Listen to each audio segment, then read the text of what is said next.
Another Jewish settlement was evacuated, and last night Jews were shot at while trying to visit Joseph's tomb in Shechem. More and more, the world's coming against Jews for simply wanting to be Jewish. A Jew living in Judea, a Jew visiting the tomb of his forefathers, a Jew dressing like a Jew. Is it illegal to be a Jew in 2022?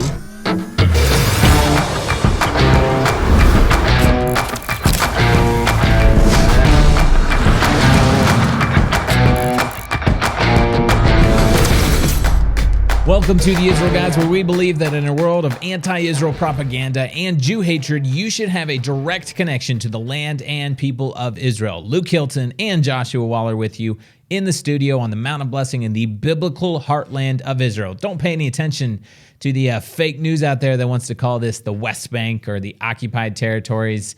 If you see the mainstream media calling it that, just say that's Israel's biblical heartland, and it does belong to them. Hey, subscribe and go ahead and hit that notification bell so you don't miss out on any of our content.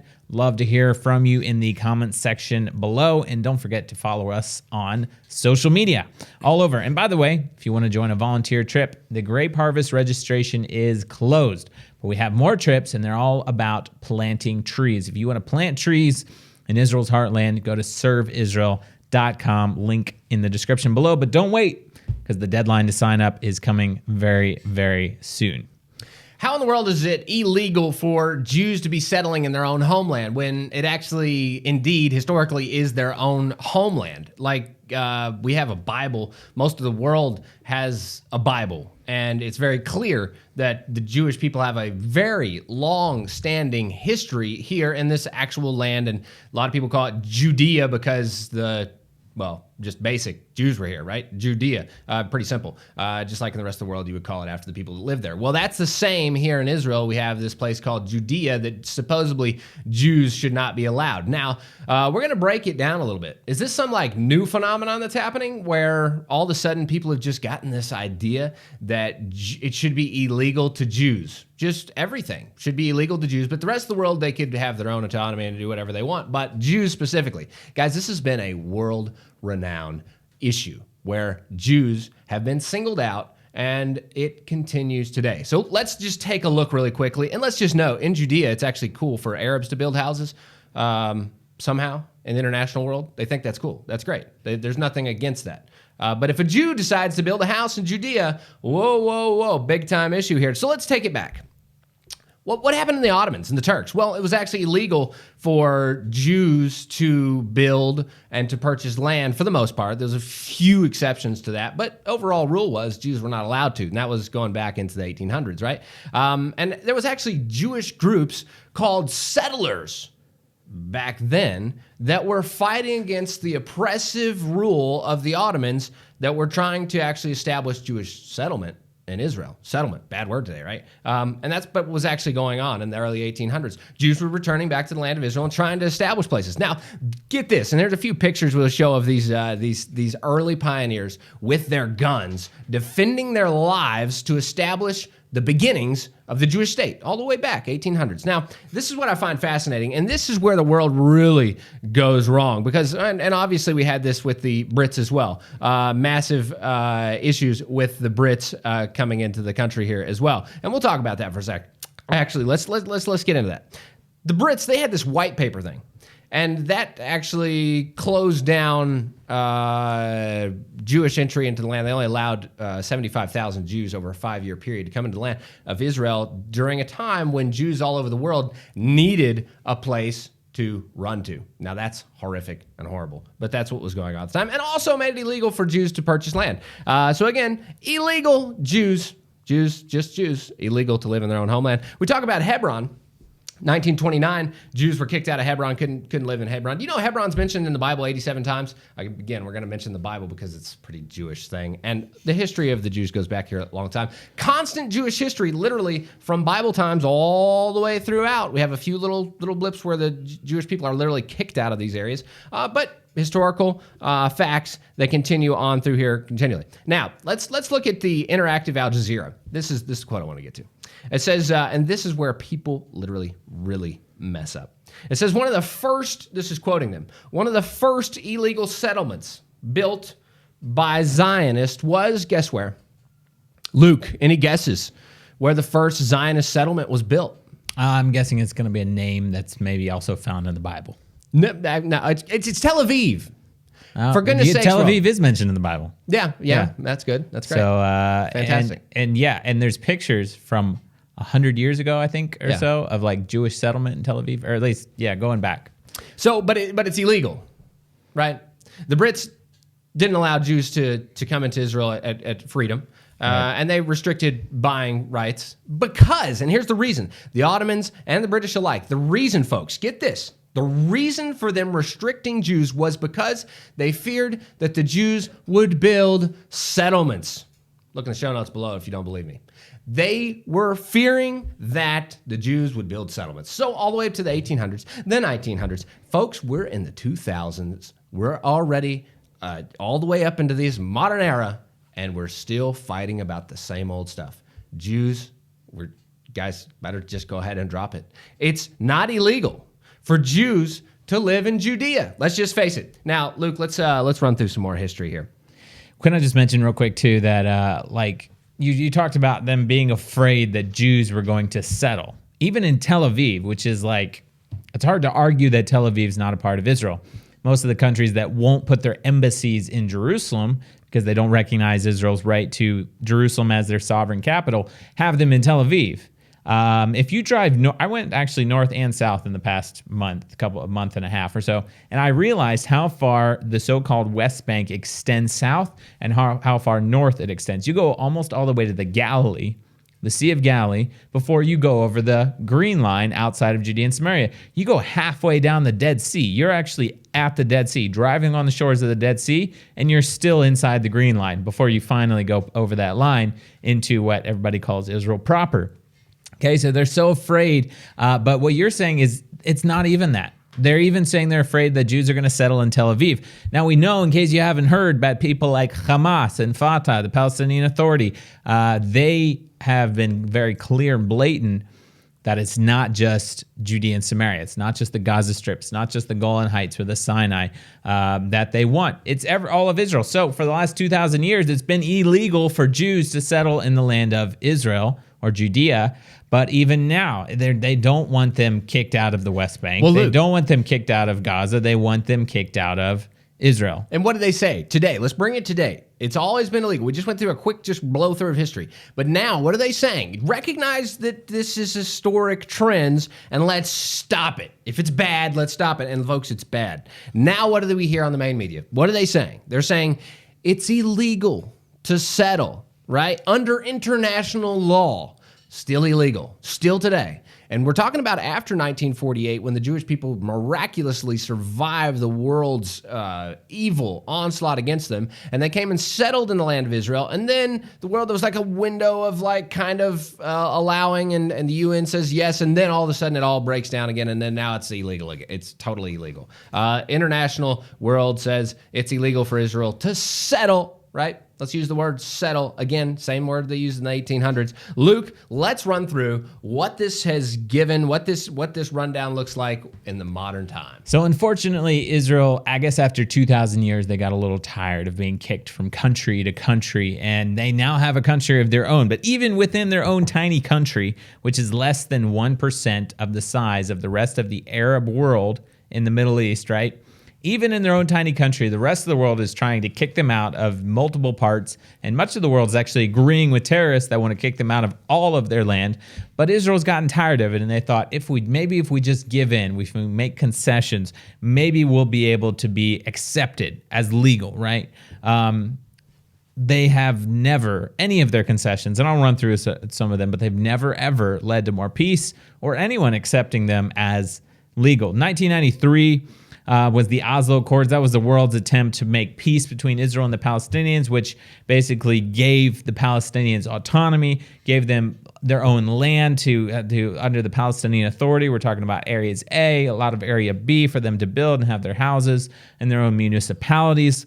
Gave them their own government, gave them their own security, trained by the United States, and really gave up Israeli sovereignty to like 60% of Judea and Samaria. You got areas A, B, and C. 60% of that is areas A and B, which more or less is allotted to the Palestinian Arabs that are here for their own autonomy, right? What happened after 1993 Oslo Accords and all of that was given to the Palestinians? Well, you know the story. Second Intifada, violence, terrorism. This started in the late 90s and went through the early 2000s. We're talking about more than 1,000 Israelis killed. Bus bombings, suicide bombings, shootings, knife attacks, rock throwings, Molotov cocktails, you name it. It was happening on a daily basis. And this is after the Oslo Accords, right? When Israel gave away land to make peace. Israel pulled out of Gaza in 2005. Ariel Sharon decided that as a show of peace and trying to make peace with their Palestinian Arab neighbors, they would forcibly evict and evacuate 8,000 Jewish residents from the Gaza Strip. They gave away some, this was some of the best farming and agriculture in all of Israel and was known as some of the best produce in the entire world, best greenhouses. That's the Gaza Strip. They pulled 8,000 people out forcibly, all in the name of peace. Hamas took over, and now it's a horrible, oppressive place for their own people, and it's also a launching pad for tens of thousands of rockets. I would try to find the exact number of rockets that have been shot at Israel since 2005. I know it's more than 20,000. I think a lot more than that. But tens of thousands of rockets shot at Israeli cities, including Jerusalem, including Tel Aviv, including more cities on Israel's coastal plain. And last year, during the 11-day war with Gaza in May of 2021, Israeli Arab citizens, full Arab Israeli citizens, joined in the Gaza conflict against Israel in Israeli cities. We're talking Tel Aviv, talking about Lod, talking about Haifa, talking about all the Israeli cities up and down the coastal plain joining in the conflict against Israel, attacking Jews. Car burnings, riots, beatings, and it was absolute chaos all across Israel. The police and the military couldn't even keep up with it. So what did pulling out of Gaza give Israel? More acceptance in the eyes of the world, more acceptance amongst the Arabs? Nothing. At the same time they pulled out of Gaza, they pulled out of 4 settlements in the northern Shomron. At the same time, 4 settlements in the northern Samaria region, which is just north of here, were evacuated. I know it's been multiple years, but there was so much terrorism and unrest and violence in the northern Samaria region that had built up over a number of years that the IDF launched an operation about 2 months ago to absolutely just take care of all the terrorism. They've been going into Jenin, going into Nablus, going into a lot of the different Arab cities and towns to root out terrorism because it's gotten so violent. It's become a hotbed. That's what resulted in Israel pulling out of settlements in 2005. We bring it up to today. You guys know we've reported on the Nakhala movement, establishing new settlements. The government's been very quick to take them down and pull the Jews out. I'm not even sure of the exact status if there are places where they've allowed the Jewish people to stay. But unfortunately, the Israeli government is still on this path to try to be recognized as legal or accepted in the eyes of the world. And so they're doing their best to tear down and squash Jews' efforts. There was a Ultra-Orthodox settlement, right? Which is a little bit alike in the horrors that we're explaining. The illegal process of the world against the Jews, just slab on it, it's illegal, and think that the Jews are going to listen. Well, the great news is that the Jewish communities don't listen to that, and that's why we have a thriving Jewish community back in the homeland, heartland of Israel, Judea, and Samaria. If they didn't have a hard will to press in and establish their goals and their efforts of establishing and returning to their homeland, well, it wouldn't be here.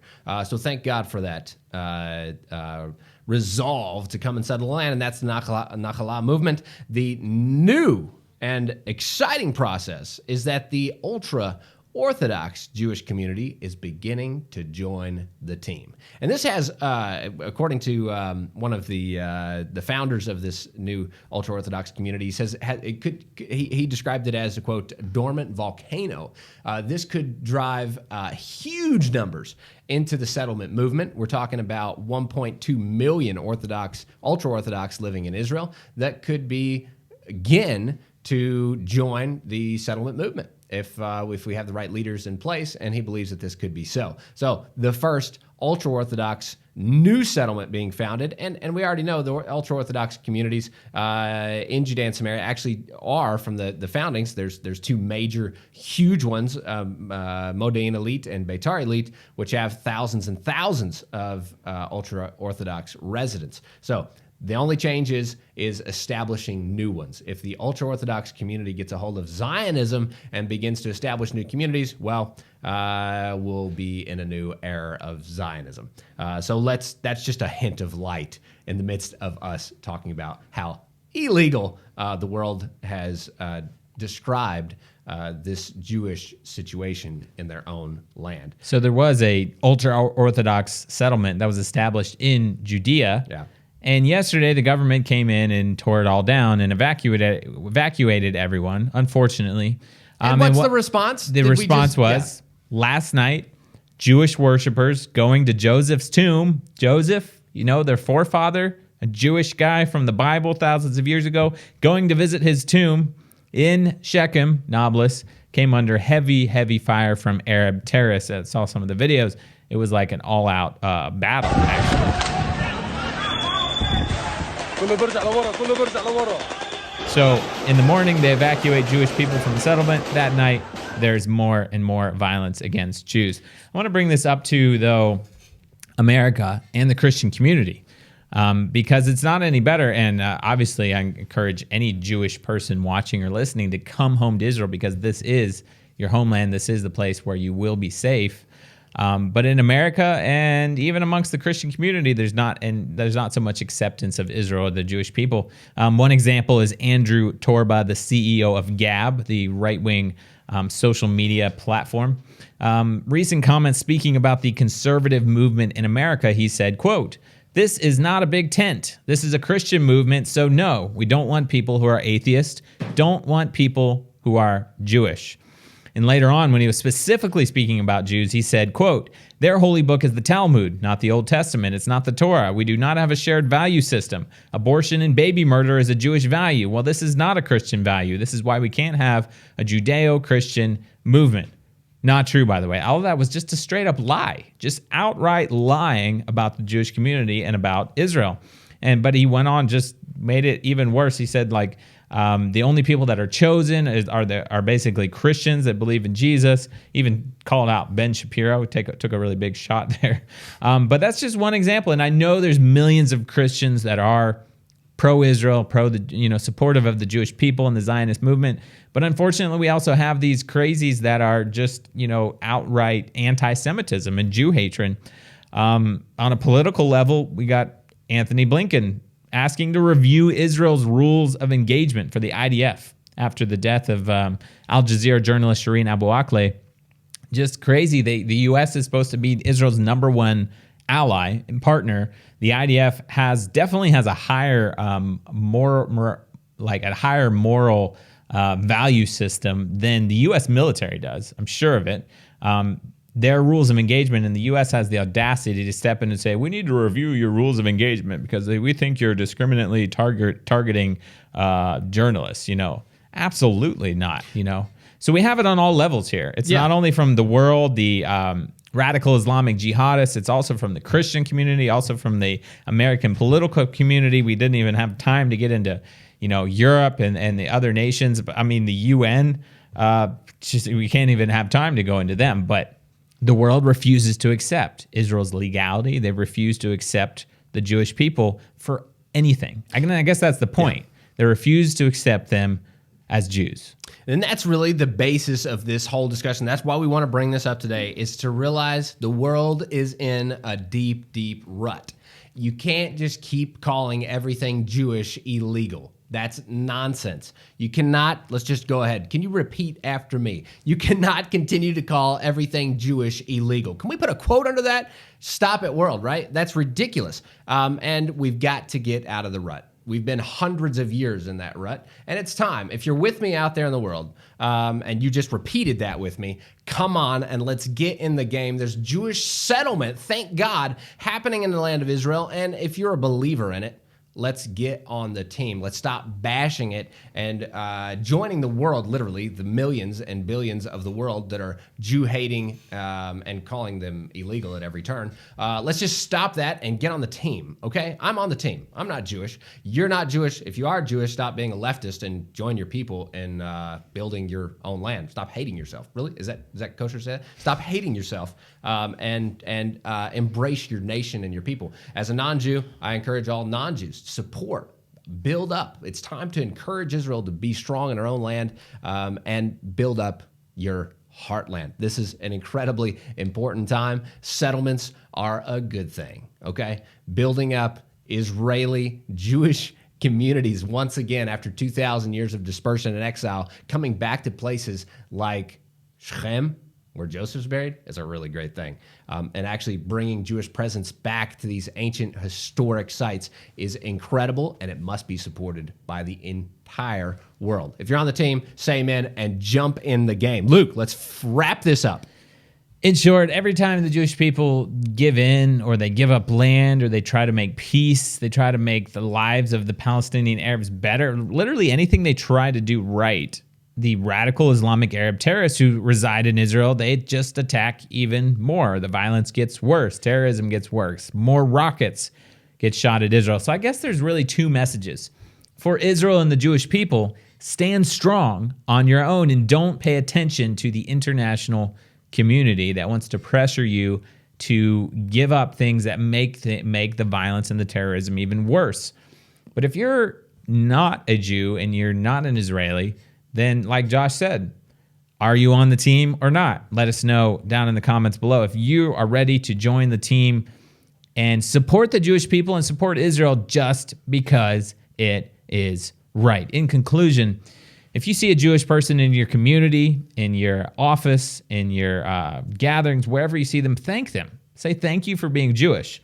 Remind them that God still has a valid promise and covenant with them, and encourage them to stand strong in who they are. The world may be against the right of Jews to live, breathe, and thrive, but there are millions of Christians all over the world who stand with them. Let's make some noise. Guys, don't forget to get involved if you want to join us for a volunteer program. We have opportunities to come join us to plant trees in the land of Israel. And if you can't come, then you can join our campaign by donating and sponsoring a tree here in the land of Israel. It's $25 a tree. We're almost at 50% of our goal. We need to have 3,000 trees donated by October 1st.